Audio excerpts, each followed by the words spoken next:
Assalamualaikum warahmatullahi wabarakatuh. Jumpa lagi di video Pak Suprono. Kali ini Pak Suprono akan membahas tentang neraca pembayaran dan kurs. Jangan lupa klik tombol like, share, subscribe, dan tombol lonceng supaya tidak tertinggal pada video berikutnya. Neraca pembayaran adalah catatan transaksi ekonomi suatu negara dengan negara lain dalam satu periode tertentu.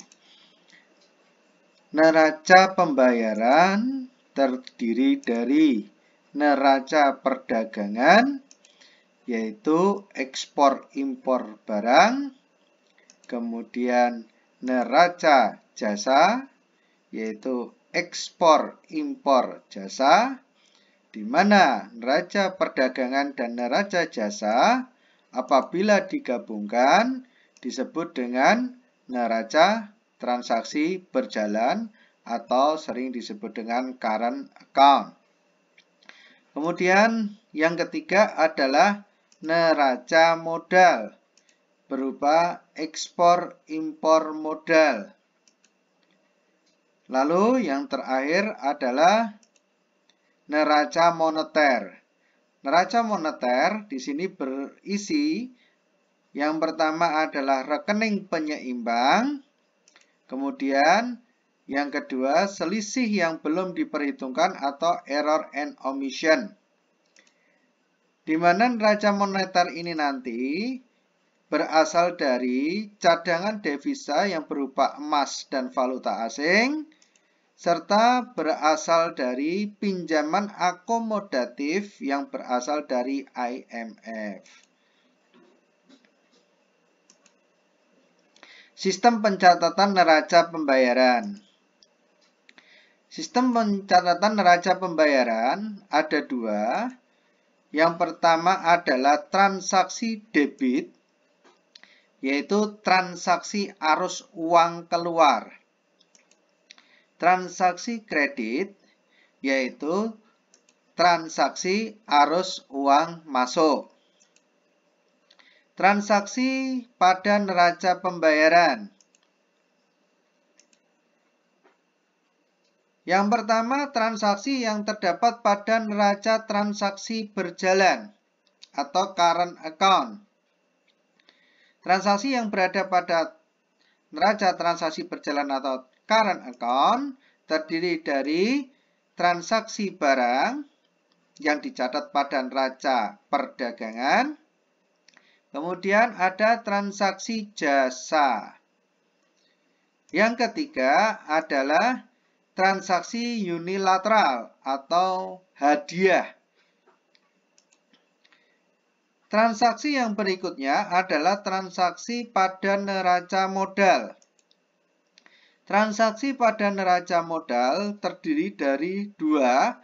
Yang pertama adalah investasi jangka panjang dan yang kedua adalah investasi jangka pendek. Kemudian yang ketiga adalah transaksi pada neraca moneter.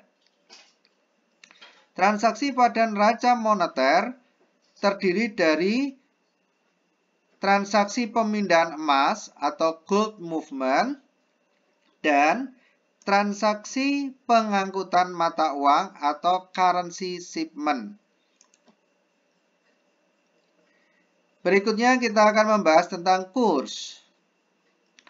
Kurs valuta asing adalah perbandingan nilai suatu mata uang dengan mata uang negara lain. Sistem kurs terbagi menjadi yang pertama, sistem kurs tetap. Nilainya tetap. Supaya nilainya tetap, di sini negara yang menganut sistem kurs tetap menggunakan emas sebagai dasar perhitungan. Yang kedua, sistem kurs bebas. Dalam sistem kurs bebas, nilai kurs dipengaruhi besarnya permintaan dan penawaran valuta asing di pasar uang. Yang ketiga, sistem kurs mengambang terkendali. Dalam sistem kurs mengambang terkendali, pada hakikatnya ini hampir sama seperti kurs bebas. Hanya saja di sini pemerintah ikut serta dalam transaksi, sehingga kurs cenderung stabil. Jadi di sini pemerintah ketika dolar melemah, maka dia akan membeli dolar. Ketika dolar menguat, dia akan menjual dolar. Sehingga nilai kurs dolar tidak akan berubah. Yang keempat adalah sistem pengawasan devisa. Pada sistem kurs ini, pemerintah menjadi penguasa tunggal seluruh transaksi valuta asing. Sehingga di sini tidak ada perubahan karena pemerintah menjadi penguasa tunggal atas seluruh transaksi valuta asing. Kebijakan kurs. Kebijakan kurs terdiri dari 4. Yang pertama, devaluasi. Menurunkan nilai mata uang dalam negeri yang dilakukan oleh pemerintah. Biasanya di sini bertujuan agar nilai ekspor meningkat. Revaluasi. Menaikkan nilai mata uang dalam negeri yang dilakukan oleh pemerintah. Depresiasi. Jadi di sini perlu dilihat perbedaan antara devaluasi dan depresiasi. Kalau di dalam depresiasi, di sini turun naiknya nilai mata uang dipengaruhi oleh pasar. Jadi di sini berdasarkan kekuatan permintaan dan penawaran. Sedangkan kalau pada devaluasi di sini dilakukan oleh pemerintah. Kalau revaluasi di sini dilakukan oleh pemerintah, maka ketika di pasar namanya adalah apresiasi, yaitu naiknya nilai mata uang oleh pasar. Berikut kita akan latihan soal. Yang pertama, dengan adanya perjanjian perdagangan bebas, produk Indonesia bisa masuk keluar negeri dan sebaliknya produk negara luar bisa masuk ke Indonesia. Untuk itu produk dalam negeri harus siap bersaing dengan produk dari luar negeri. Banyaknya produk tas dari Cina yang masuk ke Indonesia membuat tas Indonesia ini mengalami sedikit persaingan yang cukup ketat sehingga terjadi penurunan. Salah satu kebijakan yang dapat diambil pemerintah untuk melindungi produk tas dalam negeri yaitu, nah kita lihat di sini mana yang sebagai kata kuncinya. Yang pertama di sini ada perjanjian perdagangan bebas. Yang namanya perjanjian perdagangan bebas di sini tidak boleh ada kebijakan-kebijakan yang berbau proteksi. Kunci yang berikutnya adalah melindungi produk tas dalam negeri, karena di sini produk tas dalam negeri kalah bersaing. Maka harus dilindungi. Nah, di sini ada sesuatu yang ironis, karena di sini perdagangan bebas di satu sisi harus melindungi produk dalam negeri. Nah, di antara kebijakan proteksi ada yang masih bisa dilakukan dan ini dibenarkan oleh kebijakan perdagangan bebas, yaitu penerapan kuota impor. Kenapa kok kuota impor ini masih diperkenankan? Karena kalau nanti jumlah barang yang masuk ke suatu negara terlalu banyak, harga barang tersebut juga akan hancur. Oleh karena itu, penerapan kuota impor ini masih relevan dan masih bisa dijadikan tarik ulur di dalam mengatasi melindungi produk tas dalam negeri. Nah, di sini yang berbunyi tentang kuota impor adalah jawaban yang A. Maka opsi yang betul adalah A. Kita lanjutkan ke nomor berikutnya. Negara New Zealand merupakan salah satu negara tujuan ekspor tekstil Indonesia. Sebaliknya, negara Indonesia mengimpor buah kiwi dari negara New Zealand. Manfaat perdagangan internasional bagi Indonesia. Kita cari lagi kata kuncinya di sini. Tujuan ekspor tekstil Indonesia adalah New Zealand. Dari sana Indonesia mengimpor buah kiwi. Jadi di sini Indonesia menjual tekstil untuk membeli buah kiwi. Maka manfaat yang diperoleh adalah karena ini membeli buah kiwi adalah jelas menjaga stabilitas harga buah di Indonesia. Nomor 3. Perhatikan grafik fluktuasi nilai kurs rupiah terhadap dolar berikut ini. Ini ada grafik. Pertanyaannya, dari gambar di atas dapat disimpulkan bahwa, ini ada pilihan, yang satu depresiasi, ini depresiasi, depresiasi, apresiasi. Nah, kita lihat sekarang. Grafik yang pertama, ini dari 12.260 sampai 12.320. Berarti ini gelombangnya naik 60. Nah, ini yang terjadi apa?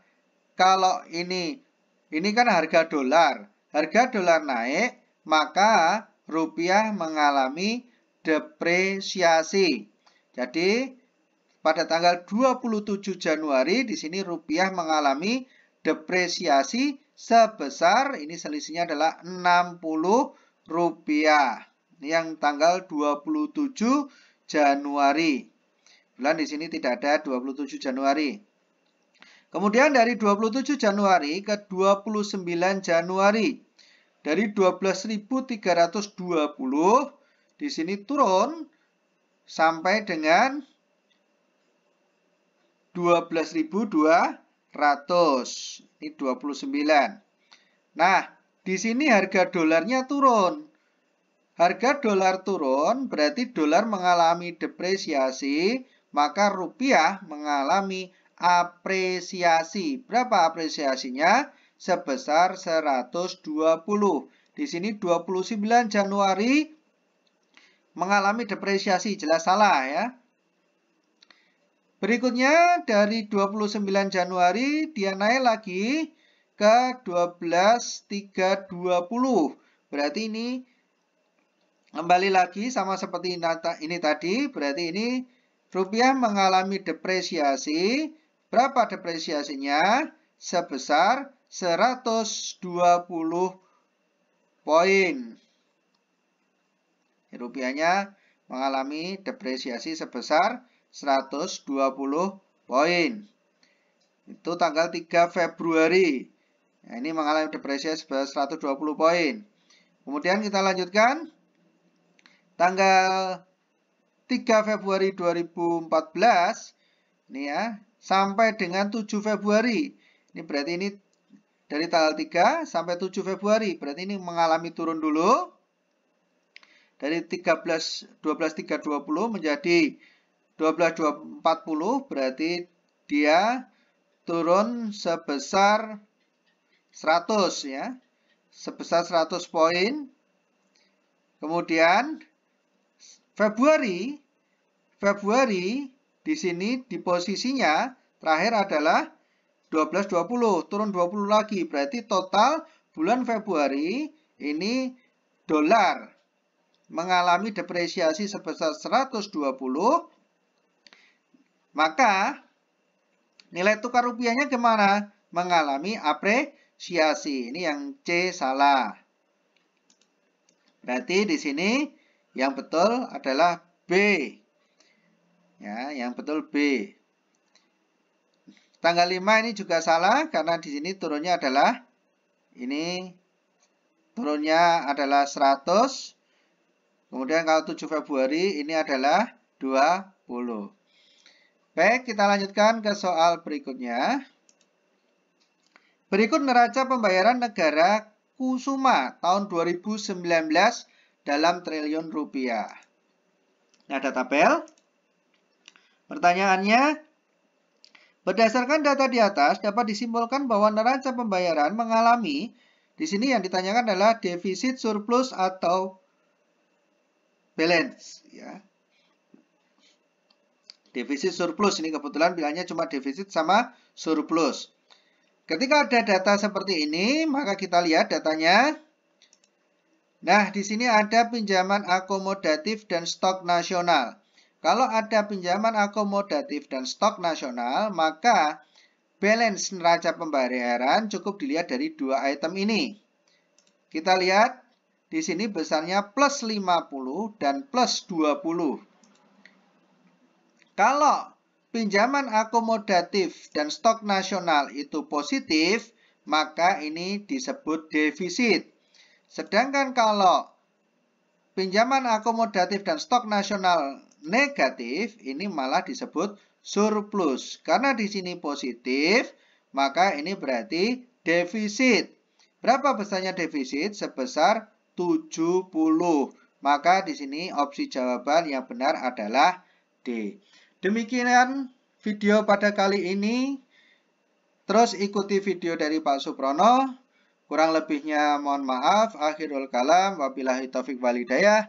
Wassalamualaikum warahmatullahi wabarakatuh.